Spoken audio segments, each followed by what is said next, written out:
குறிப்பாக இன்னைக்கு ஒரு முக்கியமான பில் வந்து பாஸ் பண்ண போறாங்க. ஏற்கனவே வந்து 30 நாட்களுக்குள்ளாக ஒருத்தர் குற்றவாளின்னு சொல்லி முதலமைச்சரையோ அல்லது அமைச்சர்களையோ சொன்னா அவங்களுடைய பதவி நீக்கம் அப்படிங்கிறது ஏற்றுக்கொள்ளக்கூடிய வகையில் இருக்கா? ஏன்னா இப்போ நிறைய பொய் புகார்கள், பொய் வழக்குகள் எளிதாக பதியக்கூடிய இந்த காலகட்டத்தில் இந்த அமெண்ட்மெண்ட் எப்படி இருக்கும்? ஆனா இந்த கான்ஸ்டிடியூஷனல் இந்த புது அமெண்ட்மெண்ட் இன்னைக்கு பாராளுமன்றத்திலே தாக்கல் செய்யப்படுவதாக பத்திரிகை நண்பர்கள் நீங்க சொல்லிட்டு இருக்கிறீங்க. அதுல நீங்க வச்சிருக்கிறது படி நான் சொல்றேங்கன்னா, இது பிரதம மந்திரியில் ஆரம்பித்து பிரதம மந்திரி, கேபினட், கவுன்சில் ஆஃப் மினிஸ்டர்ஸ், ஒரு நாட்டினுடைய முதலமைச்சர், மாநிலத்தினுடைய கவுன்சில் ஆஃப் மினிஸ்டர்ஸ் எல்லோருக்கும் பொருந்தக்கூடிய ஒரு சட்டம். இது யாரோ தனிப்பட்ட முறையில் அமைச்சருக்கு மட்டுமில்லை, அதாவது யாரெல்லாம் சத்திய பிரமாணம் எடுத்து அமைச்சராக பதவியேற்றிருக்கின்றார்களோ, பிரதமராக, மாநிலத்தினுடைய முதலமைச்சராக எல்லோருக்கும் பொருந்தக்கூடியது. இதற்கு முன்பு பல விஷயத்தை பார்த்தோம். டெல்லியில ஒரு அமைச்சர் பழங்காலமாக ஜெயிலில் இருக்கிறாரு, ஆனா அமைச்சராக கன்டினியூ பண்ணாரு. தமிழகத்தில் பார்த்தோம், திராவிட முன்னேற்ற கழக ஆட்சியில ஒரு அமைச்சர் ஜெயிலில் பலகாலமா இருந்தாரு, கடைசியில தான் நீக்கினாங்க. ஜார்க்கண்ட்ல ஒரு மாநிலத்தினுடைய முதலமைச்சர் அவரும் கைது செய்யப்படும் பொழுது பிரச்சனை ஆச்சு. அதனால் நிச்சயமாக இந்த சட்டம் என்பது வரவேற்க வேண்டிய சட்டம். அதுவும் உங்களுக்கு தெரியும், யாரை கைது பண்ணாலும் கூட இன்னைக்கு கோர்ட் இருக்கு, நீதிமன்றம் நடுநிலைமையாக இருக்கு, பெயில் ஆர்டர் பாக்குறாங்க, அதெல்லாம் டிஸ்மிஸ் ஆகுது. அதனால் மிக தெளிவாக இந்த சட்டத்தை பொறுத்தவரை 30-31 நாட்கள் என்கின்ற ஒரு நாளை பயன்படுத்துறாங்க. 31வது நாள் அவங்க ஜெயிலில் இருக்காங்க அப்படிங்கும் பொழுது அந்த மாநிலத்தினுடைய ஆளுநருக்கும் லெப்டினன்ட் கவர்னர் இருவருக்கும் அதிகாரத்தை கொடுக்கறாங்க நேரடியாக பதவியிலிருந்து நீக்குவதற்கு. இது வரவேற்கப்பட வேண்டிய சட்டம். காரணம், இந்தியாவில் பதவி ஏற்கிறாங்க, அதுக்கு ப்ரொசீஜர் இருக்கு, ஆனா பதவியிலிருந்து இறங்குவதற்கு ப்ரொசீஜர் இல்லை.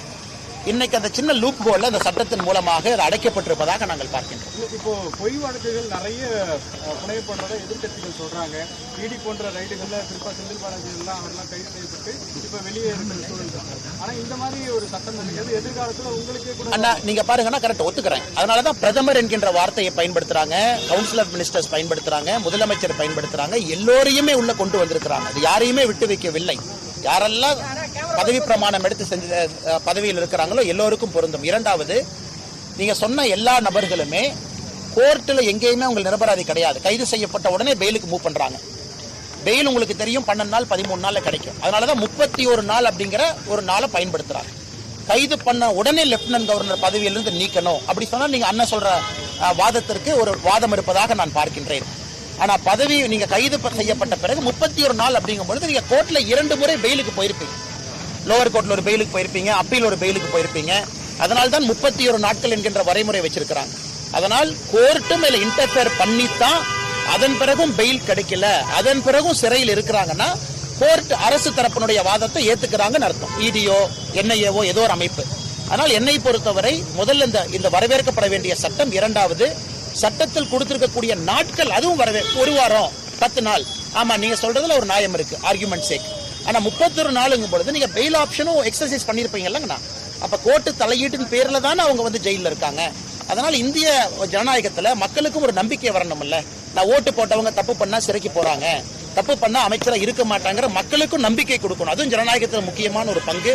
அதை நம்முடைய அரசு செய்திருப்பதாக நாங்கள் பார்க்கிறோம். ஆனா இப்போ தீர்ப்பு வர்றதுக்கு எவ்வளவு நாள் ஆகும்னு ஒரு காலக்கெடு இல்லாத சூழல்ல அவங்களால மீண்டும் பதவி ஏற்கிறதுக்கு ஒரு முடியாத சூழல் இருக்கும். அது ஜனநாயகத்துக்கு எதிரானதா பார்க்கிறோம். அண்ணா ஜெயில இருக்கும்போது நம்ம சொல்றோங்கண்ணா, ஜெயில இருக்கும்போது நம்ம சொல்றோம் அவங்க சிறையில 31வது நாள் இருக்கிறாங்க, லெப்டினன்ட் கவர்னர் அந்த பதவியிலிருந்து டிஸ்மிஸ் பண்ணிடுறாங்க. சிறையிலிருந்து வெளியே வந்து விடுகின்றார்கள். சிறையிலிருந்து வெளியே வந்து விடுகின்றார்கள் என்றால் அது பொருந்தாது. இது எப்பனா, ஒரு மினிஸ்டர் சிறையிலேயே 1 வருஷம் இருக்கிறாங்க. ஆம் ஆத்மி கட்சியில் ஒருத்தர் இருந்தார், 1.5 வருஷம் இருந்தார். தமிழ்நாட்டில் இங்க திமுக ஆட்சியில் ஒரு அமைச்சர் ரொம்ப நாள் ஜெயிலில் இருந்தார், 8-9 மாசம் இருந்தாங்க. அதுக்கப்புறம் தான் நீக்கினாங்க.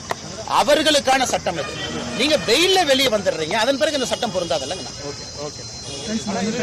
நாளைக்கு விஜயுடைய மாநாடு எப்படி பாக்குறீங்க? தொடர்ந்து பல விமர்சனங்களை வச்சிருக்கீங்க, நாளை எப்படி இருக்குன்னு பாக்குறீங்க? தமிழக வெற்றி கழகத்தை பொறுத்தவரை தமிழகத்தில் எல்லோரும் மாநாடு நடத்துவதற்கு உரிமை இருக்கு. மாநாடு நடத்தட்டும். ஆக்ரோஷமா போகணும்னு நினைக்கிறாங்க, போகட்டுங்கன்னா. எங்களை பொறுத்தவரை நாங்கள் தெளிவாக இருக்கின்றோம். மக்களுடைய குரலை தேசிய ஜனநாயக கூட்டணி பேசிக்கிட்டு இருக்கோம். திராவிட முன்னேற்ற கழகத்திற்கு மாற்று ஆட்சியிலிருந்து இறக்கிய பிறகு தேசிய ஜனநாயக கூட்டணி அமரும் என்பதை மக்கள் பேச ஆரம்பிச்சுட்டாங்க. அதனால விஜய் அவருக்கும் வாழ்த்துக்கள், நாளைக்கு மாநாட்டுக்கு வாழ்த்துக்கள். ஏன்னா எல்லாருமே அரசியல் களத்தில் இருக்கிறோம். ஆனால் மக்கள் எங்களுடைய சித்தாந்தத்தையும் எங்களுடைய கொள்கையும் அதிகமாக நம்புவார்கள் என்கின்ற நம்பிக்கை எங்களுக்கு இருக்கு.